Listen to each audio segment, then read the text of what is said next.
نگاہوں سے اسپتال کے اندر دیکھا کہ ایک عورت کے ایک بچی پیدا ہوتی اور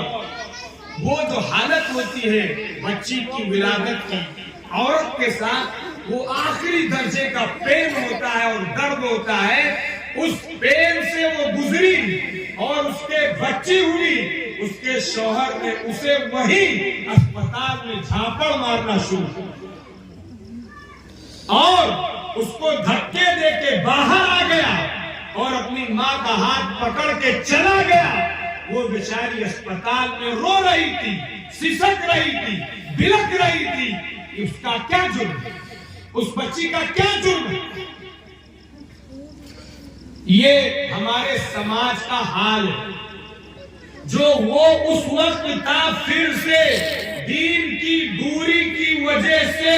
پھر سے وہ جاہلیت ہمارے اندر گھستی چلی جا رہی ہے۔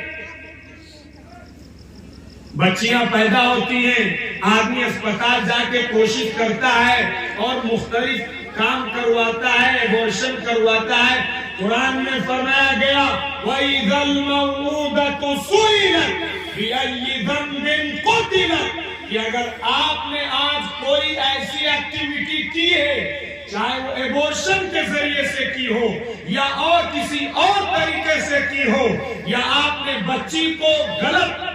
طریقے سے آپ نے اس کو ختم کروایا ہے، قرآن کہتا ہے کہ کل کو قیامت کے میدان میں وہ ننھی معصوم بچی کھڑی ہوگی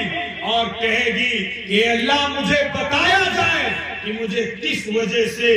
ماں کے پیٹ میں مروا دیا گیا تھا اور ختم کروا دیا گیا۔